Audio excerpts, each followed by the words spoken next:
livro de Salmo,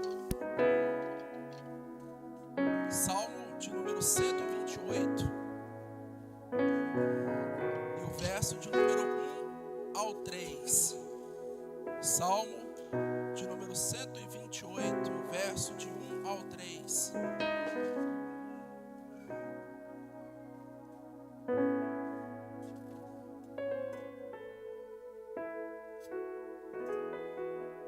Feliz é aquele que teme a Deus, o Senhor, e vive de acordo com a sua vontade. Verso 2. Se você for assim, ganhará o suficiente para viver, será feliz e tudo dará certo para você.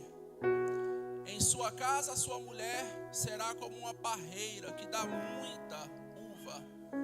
Em volta da sua mesa, os seus filhos serão como oliveiras novas. Os irmãos podem tomar os vossos assentos.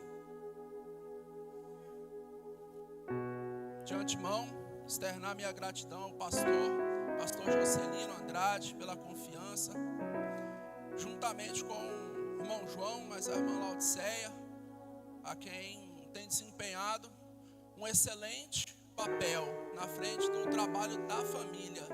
Que Deus abençoe, irmão João. Obrigado pela confiança. Eu prometo ser breve.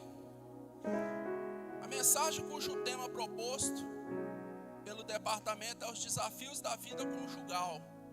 Eu peço que os irmãos prestem bastante atenção na palavra em si, porque temos um pouco de dificuldade na comunicação. Mas se você acompanhar o meu raciocínio, você entenderá o que Deus quer falar com você nessa noite. Eu tenho por objetivo 4 tópicos que eu quero mencionar juntamente com os irmãos. Dentro desses 4 tópicos, nós iremos falar a respeito do companheirismo. O segundo é a cumplicidade. O terceiro, o perdão. E o quarto, por fim, não menos importante, mas o amor. Temas esses que é necessários nos nossos dias.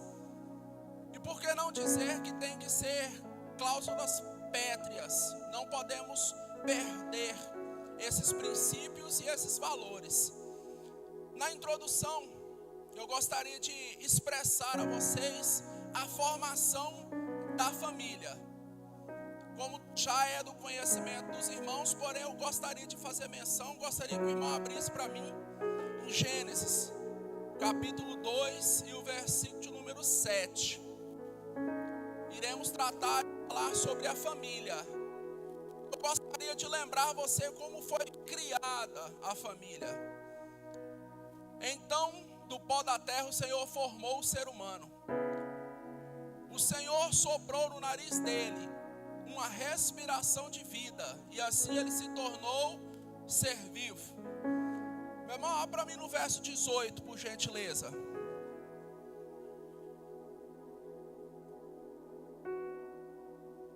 Verso 18. Depois o Senhor disse: não é bom que o homem viva só. Vou fazer para ele alguém que o ajude, como se fosse a sua outra metade. Deus cria todas as coisas. Deus cria os céus, cria a terra, cria águas, cria os luminares. Já conhecem. Ele no seu 7º dia, e ele observa que falta um ser para cuidar de toda a sua criação. Daí então ele cria, ele percebe-se que falta um homem, e aí a Bíblia diz que ele cria um homem, sopra em suas narinas. Daí então, logo mais ele passa a ser uma alma vivente, como diz a palavra de Deus. Porém ele percebe que o homem começa a nomear todos os animais. O homem começa o seu labor do dia a dia, e ele vê que tem algo que ainda falta. Lhe falta uma companheira. Para mim, irmão, por gentileza, o verso 21, do 21 ao 23. Então o Senhor Deus fez com que o homem caísse um sono profundo. Enquanto ele dormia, tirou uma das suas costelas e fechou a carne naquele lugar.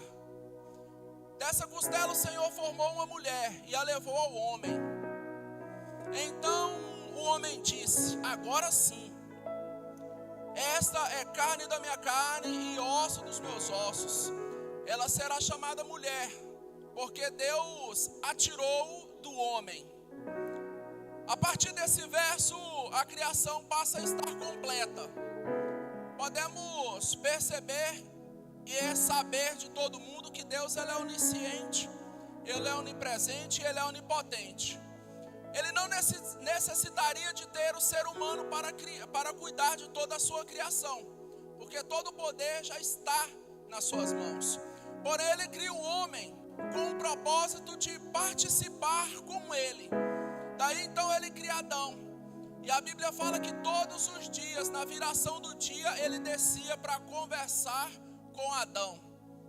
O Deus a qual servimos, Ele é um Deus de relacionamento. Da mesma forma, a nossa esposa, o nosso cônjuge, necessita de um relacionamento conosco. E é sobre esse tema que eu quero falar nessa noite. Eu coloquei os 4 tópicos que eu quero percorrer e eu quero tentar expressá-los. O primeiro é o companheirismo. Eu gostaria que o irmão abrisse para mim no livro de Eclesiastes 4, o verso 9 e o 10.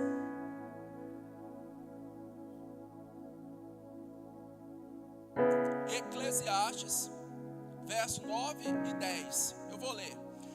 É melhor haver 2 do que 1, porque 2 pessoas trabalhando juntas podem ganhar muito mais. Se uma delas cai, a outra a ajuda a se levantar. Mas se alguém está sozinho e cai, fica em má situação, porque não tem ninguém que o ajude a levantar. Nota-se que é necessário, não somente na nossa caminhada como cristão, quanto no nosso relacionamento, e é aconselhável que o homem não esteja só. Na nossa vida, nós temos que tomar escolhas, tomar decisões no cotidiano, que se não nos atentarmos, colhemos frutos. E às vezes esses frutos podem ser bons ou podem ser maus. Por exemplo, na nossa juventude nós gostávamos de andar com pessoas que praticavam certos tipos de atitudes. Atitudes essas que muitas das vezes nos desviavam da presença do Senhor. Pela misericórdia de Deus, Ele nos resgatou do lamaçal de pecado, porque enquanto a vida há esperança. Mas para muitos não teve tempo. Então precisamos ser seletos nas nossas companhias, nas nossas amizades, em quem colocamos em nosso lar. Por quê? Porque as más conversações corrompem os bons costumes. Aplicando no relacionamento é da mesma forma. Às vezes nós confundimos e queremos abraçar a todos, queremos trazer todos para o nosso convívio. Mas temos que ter essa cautela. Por quê? Porque já temos a presença de Deus e precisamos de ter o discernimento do seu espírito. Porque muitas das vezes você coloca pessoas no seu lar e você se decepciona. Então Deus já colocou uma pessoa ao seu lado, que é a sua esposa, que é o seu marido. Ela é o seu braço direito. Ela é o seu braço direito, ela é a sua ajudadora. Eu não sei você, mas quando eu casei-me com a minha esposa, eu era muito novo, tinha 17 anos de idade. Pensa a luta, pensa a dificuldade. Não tinha maturidade, não tinha administração, não tinha quase nada. Só tinha vontade de casar e ser feliz. Porém, infelizmente, tomei algumas atitudes, algumas escolhas, algumas decisões e colhi frutos. Muitos deles não eram doces, alguns amargos. Porém, sempre fui fiel ao meu Deus. Sempre fui fiel à minha esposa. E Deus me honrou. Deus me honrou e Deus me honra até o presente momento. Por quê? Como eu disse no começo, temos que ter princípios, temos que ter valores. Hoje nós nos corrompemos muito fácil. Às vezes recebemos cargos, recebemos situações em que deixamos o nosso ego crescer. Daí a aquela esposa a qual nós adquirimos lá no começo da nossa trajetória, quando não tínhamos nem condição financeira, física, espiritual, não tínhamos nada. Ela nos abraçou e começou a andar conosco. Daí nós começamos a trilhar um caminho e às vezes colhemos frutos bons. Porém, algumas pessoas se acham no direito, como vemos em vários lugares, trocam a sua esposa. Daí a sua esposa já não é mais bela como antigamente. A minha é ainda, tá, irmãos? Ficou até melhor. Daí a sua esposa já não tem mais aquela beleza de antigamente.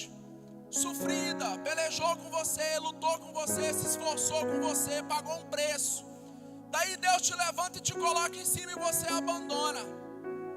Mas eu não estou falando só abandonar no quesito de largar da sua esposa, não. Muitas das vezes nós fazemos coisas, tomamos atitudes que a magoamos, as ferimos. Isso não é certo. Somos perfeitos? Não. Estamos no caminho para chegar à perfeição. Porém, nós temos que valorizar quem esteve e quem está ao nosso lado.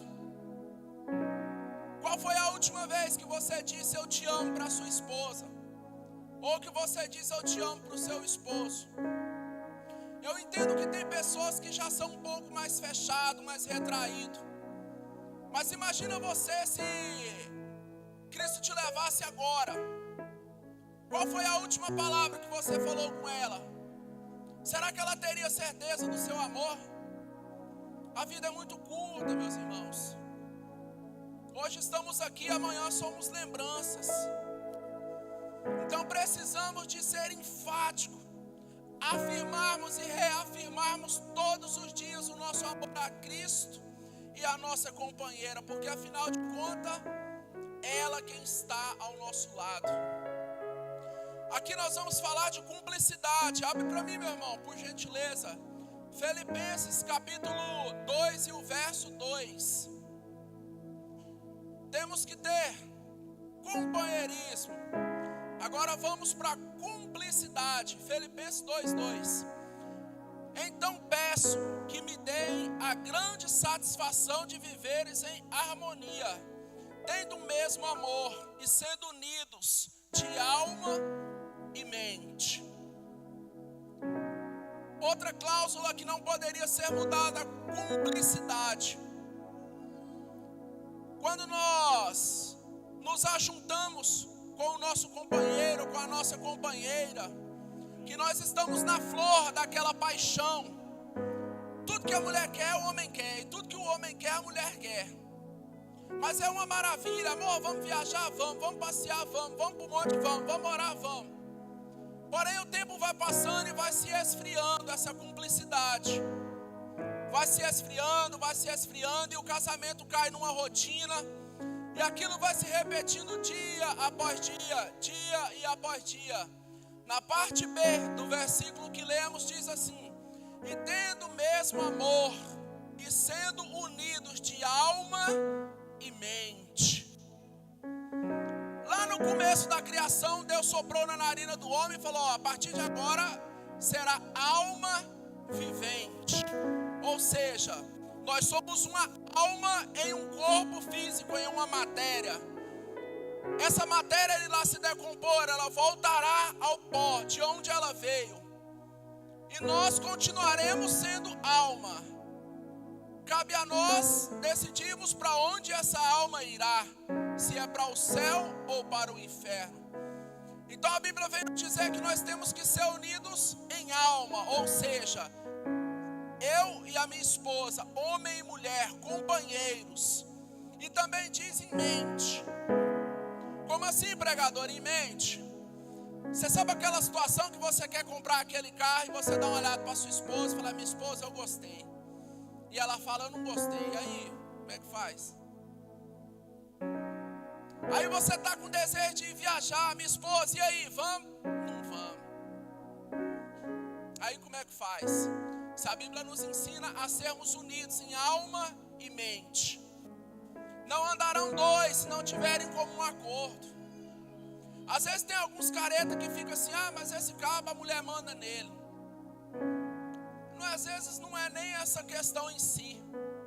É porque adianta o quê, meu irmão? Você viver com a esposa ou com o esposo e você viver de guerra com ela todos os dias? Faz sentido? Você não vai largar da sua esposa, só se você for rebelde. Você não vai largar. Ou você se molda à sua esposa e ao seu marido, ou você vive em pé de guerra. Então você tem que ser unido em alma e mente. Pense como a sua esposa. Compartilhem as mesmas ideias. Converse com ela. Eu não sei vocês, meus irmãos, mas eu já sofri demais. Meu irmão, se a pessoa passasse querendo me vender um cavalo sem dente amarrado por corda, eu compraria. Só entrava em situação, só em barco furado. Não tinha uma mentalidade que não valia nada. Tudo que me empurrava eu queria. Foi só a partir do momento que eu comecei a escutar minha esposa que eu prosperei. Em todos os aspectos, como ser humano, no sentido financeiro, no sentido espiritual. Porque como é bem dito pelo nosso pastor, como também está escrito na palavra, que se você tiver algo contra o seu irmão, é bom que você nem oferte. Deixa a sua oferta no altar, vai, se reconcilie e depois você volte. E nós temos o péssimo defeito de querermos agradar a todos. Às vezes nós temos um amigo que fazemos de tudo para essa amizade dar certo. Saímos, pagamos lanche, chamamos para casa, ligamos, mandamos mensagem 2, 3 vezes por dia. Quando é para nossa esposa, nós não perguntamos quando estamos no trabalho, nem como é que está sendo o dia. Não tem relacionamento com a sua esposa, não tem cumplicidade. Tem uma pessoa que anda comigo, que ele brinca comigo, irmão, você é enjoado de mal, dá sossego para sua esposa. Eu trabalho com ela na parte da manhã e de tarde eu saio. Quando eu chego onde eu chego, meu amor, cheguei, meu amor, estou saindo. Quando eu não mando, ela me manda, meu amor, como é que tá? Tá bem, eu sei, estou bem, amém. É melhor o excesso do que a falta. Hoje, se eu partisse hoje, eu tenho certeza que ela teria essa convicção que eu a amo de verdade. Não só ela, quanto aos meus filhos. Como eu disse agora há pouco, a vida é muito curta. Outrora meu filho estava na barriga da minha esposa, hoje já está com 11 anos. Se eu não for assim, se eu não for um bom pai, um bom marido, o que o meu filho vai ser? Que exemplo que eu estou dando para o meu filho, para a minha filha? Às vezes nós questionamos essa geração, que é uma geração incrédula, que é uma geração que não ora, que não busca, que não lê, e nós, que somos os pais, as mães, os responsáveis. Qual foi a última vez que o seu filho ou sua filha te viu orando no quarto? Fica com você essa reflexão. Às vezes queremos que Deus prospere os nossos filhos. Queremos que Deus use-os para pregar, para ganhar almas. Porém não ensinamos eles a orar. Não ensinamos a jejuar, a ler a Bíblia.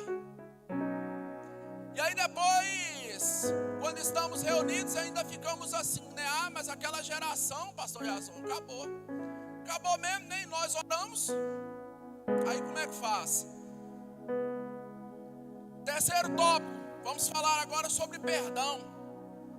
Meu irmão, Mateus capítulo 6 e o verso 12, por gentileza.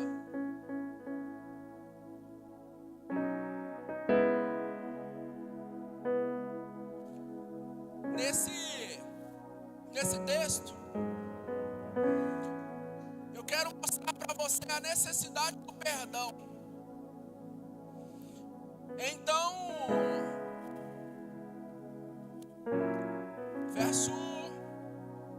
Mateus 6, verso 12. Perdoe as nossas ofensas, como também nós perdoamos as pessoas a quem nos ofendem. Essa é a oração que fazemos, na oração do Pai Nosso.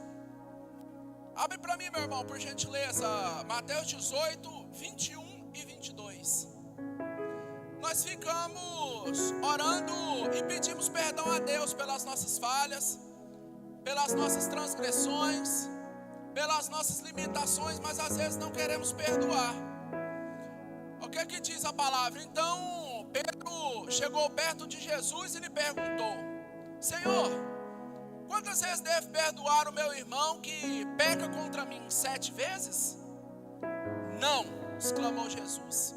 E respondeu: você deve perdoar 70 vezes mais, 77 vezes. Ou seja, a Bíblia não diz, mas eu imagino que se Pedro tivesse chegado em Jesus e perguntado: Jesus, eu devo perdoar quantas vezes? 10 vezes? Jesus diria: não, 10 não, mas 10 vezes 10. Às vezes somos hipócritas, porque chegamos na casa do Senhor, entramos para o nosso quarto, no nosso trabalho, nós entramos na presença de Deus em oração, e a primeira coisa que nós fazemos é: Deus, me perdoa. Deus, perdoa as minhas falhas, perdoa as minhas transgressões, porque eu sou falho. E esperamos o perdão da parte de Deus.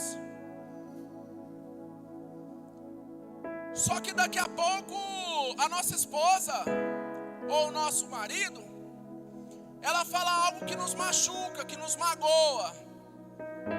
E aí muitas das vezes nós não perdoamos. Muitas das vezes queremos o perdão, mas não queremos perdoar. Às vezes o nosso irmão, nosso companheiro de trabalho, ele nos faz algo e entristece o nosso coração. E nós guardamos aquilo no coração e remoemos e levamos para o resto da vida. E chegamos no quarto à noite, dobramos os joelhos e pedimos perdão. Não faz sentido, meu irmão. Não faz sentido, minha irmã. O perdão, ele não é fácil, eu sei. E outra, o perdão não é um estado de amnésia, eu também sei. Mas a partir do momento que você libera o perdão, aquilo não te machuca mais. Você lembra sim da situação, lembra. Porém você não deixa aquilo te entristecer mais. E enquanto aquilo está te machucando, continue: Deus, me liberta, me liberta, me liberta, me liberta. Isso aplicando no nosso relacionamento, às vezes somos assim. A nossa esposa, o nosso marido, às vezes fala algo que nos entristece, faz algo que nos entristece. E aí o rapaz ou a moça às vezes fica dias, semanas, meses com a esposa, com o marido. Essa situação, ela não é aceitável. Foi a companheira que Deus te deu para passar todos os dias da sua vida.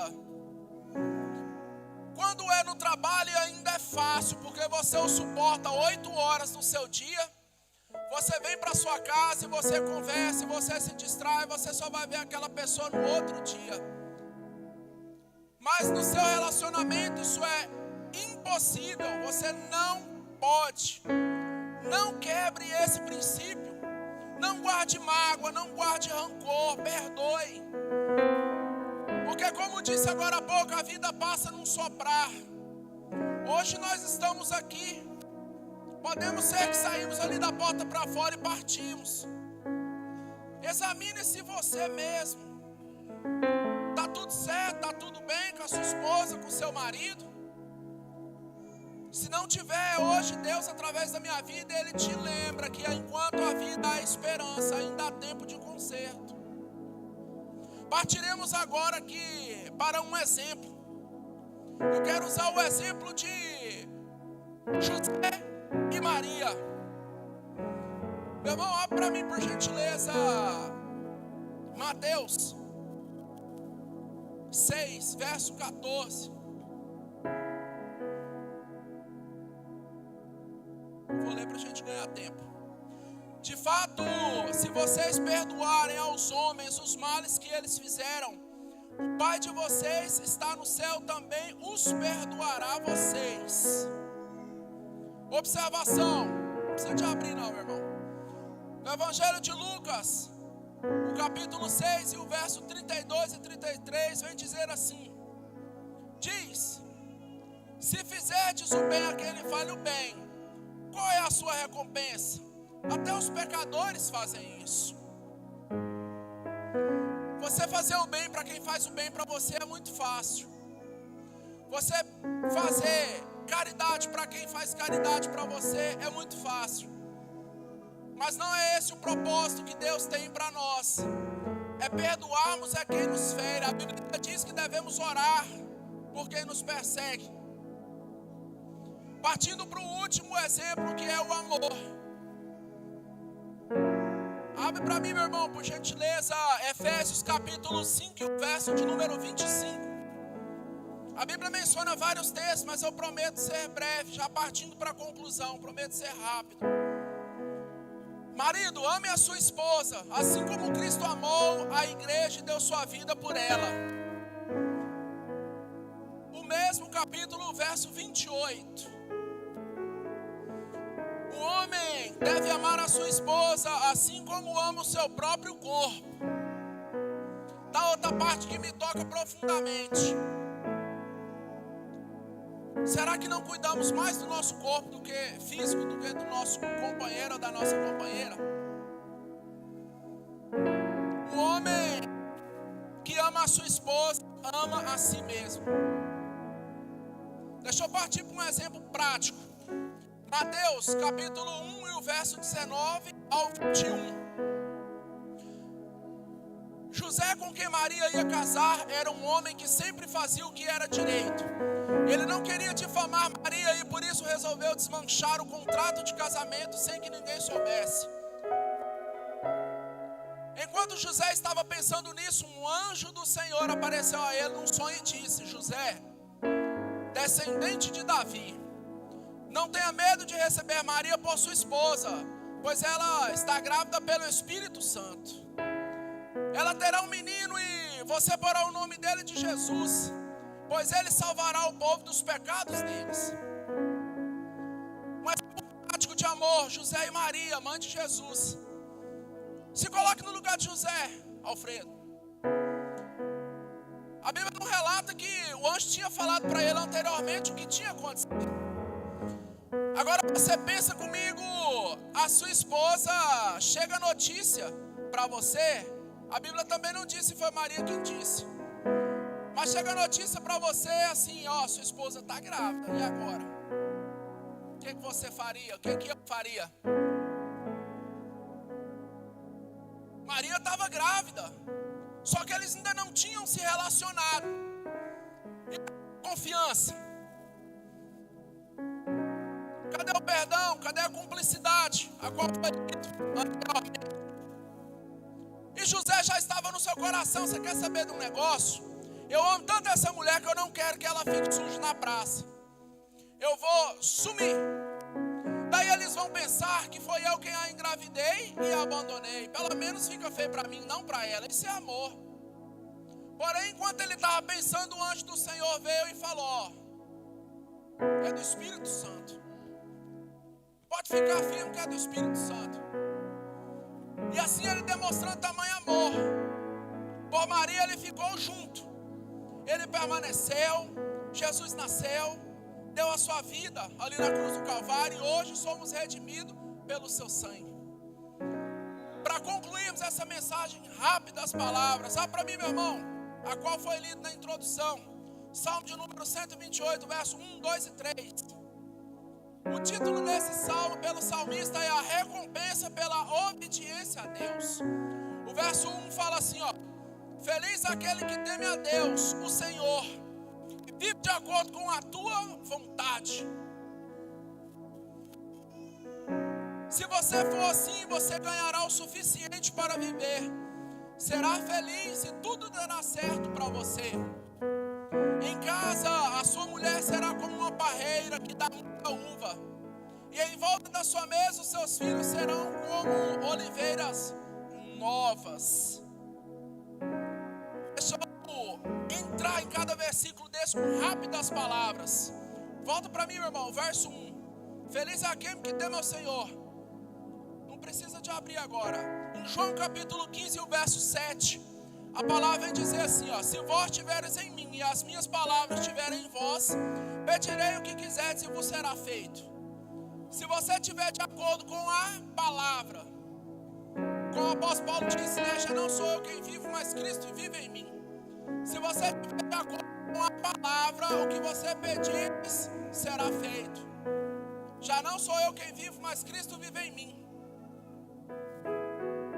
No verso de número 2, se você foi assim, ganhará o suficiente para viver, feliz será e tudo dará certo para você. Salmo de número 37, o verso 4 e 5 diz assim, ó: deleita-te também no Senhor e te concederá os desejos do seu coração. Entrega o seu caminho ao Senhor, confia nele e o mais ele fará. Se você andar no Senhor e for fiel, a Bíblia é enfática em dizer que você ganhará o suficiente para viver e viverá bem. A Bíblia não fala que você vai ser rico, mas ela fala que você vai ganhar o suficiente. O verso 3, meu irmão: em sua casa a sua mulher será como uma parreira que dá muita uva. Eu vou ler parte A e parte B para me aplicar. A Bíblia fala que ela será uma parreira que dá muita uva, ou seja, ela será como uma plantação de uva. Ela não será uma uva, ela será uma plantação. E o que é que significa simbologicamente na palavra? O vinho carrega uma vasta gama de significados bíblicos. Ela representa vida, o vinho representa vida, fertilidade, alegria e redenção. Ou seja, a sua esposa terá esse significado na sua vida, de fertilidade, de alegria e de redenção. A Bíblia também vai falar na parte B: em volta da sua mesa os seus filhos serão como oliveiras novas. Nota, a Bíblia fala frequentemente associada ao azeite, que significa prosperidade, bênçãos, paz e vida eterna. Ou seja, a sua esposa será bênção à sua vida ao redor da sua mesa, da mesma forma os seus filhos. E no mundo espiritual, eles preencherão as suas necessidades. E no mundo físico, por que que o salmista vem expressar que a sua esposa será como uma parreira de uva e os seus filhos como uma oliveira? O contexto da época era utilizado algo que você entenderia. Ou seja, se fosse nos dias de hoje, seriam usados exemplos da atualidade. Na Bíblia, a oliveira, como eu disse, ela é mencionada em diversos contextos. Ela também tem um contexto, simboliza esperança, renovação, restauração. Também representa a presença de Deus e conexão entre o homem e Deus. Para concluir essa mensagem, Deus, Ele te dá tudo que você precisa. Primeiro, Ele te deu vida. Segundo, Ele te deu salvação. E terceiro, Ele te deu um companheiro ou uma companheira. Valorize quem está ao seu lado. Nesse culto de família, eu não poderia te enfatizar: valorize. Porque hoje estamos aqui, amanhã podemos ser saudade. Pastor, devolvo ao pastor, agradeço a rica oportunidade, em nome de Jesus. Amém, irmão.